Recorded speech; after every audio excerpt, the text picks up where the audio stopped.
What's up, everybody? It's Dr. Michael Hyland with Hyland Physical Therapy and Wellness, and this is Wellness Wednesday.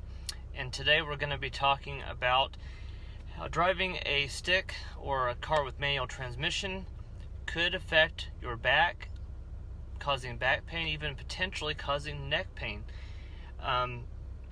So this isn't something that, as far as I know, has been heavily researched or anything, but anecdotally, somebody is a friend of mine a former colleague of mine, who's an occupational therapist.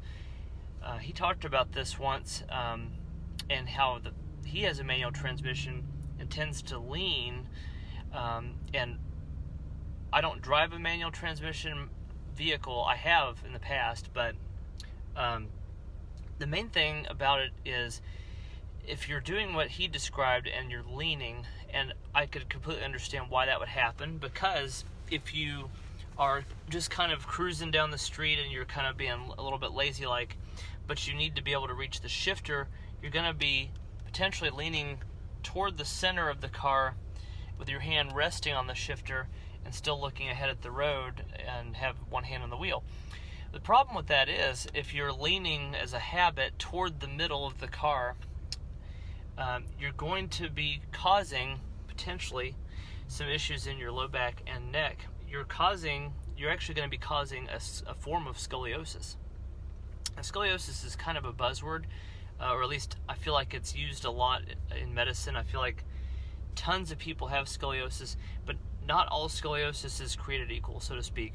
Some people have a scoliosis from birth. Essentially, it's programmed into their spine to grow a certain way, and they've got permanent deformity, requiring bracing. And in the old days, they did surgical intervention. They may still do it some for severe cases, but Harrington rod placements. But there's other forms of scoliosis, and this one would be more of what we call a functional scoliosis, where muscle lengthening and shortening, some kind of muscle imbalance, is causing a pull on the spine that's not normal. So if you're leaning toward the center console of your car, if you're driving a stick, and you can't see my hand, but I'm kind of resting it on the center console of this vehicle. If you're leaning toward the front, toward the middle, and your eye is on the road, the vestibular system and your ocular system, and I'm pretty sure the vestibular ocular reflex is the reason this happens, but it may also just be due to the balance organs in your brain, or rather in your inner ears. But your eyes are always going to find level, no matter where your body is in space. If you're sitting upright, your eyes are going to find level. So even if you're leaning towards the center of a car, your eyes are going to find level with the horizon through head and neck movements, right? So if I'm leaning this direction, the muscles, in order to find level, the muscles on in this case my left side, and the muscles on the left side of my neck are shortened. They're in a shortened position, because if I turn toward you, you look at how this posture is. If I'm leaning this way, and then I'm finding level here, you're kind of shortening the muscles here and shortening the muscles here, because you're does that make sense? So you're stretching out muscles on one side and shortening them on the other. And over time, and it could take many months to years, but over time, you could actually or it could actually cause a functional scoliosis, and it could be reversed with stretching and things like that, and maybe perhaps manual therapy techniques a therapist could do. But definitely could cause back problems. That's going to cause strain to the ligaments on one side of the spine.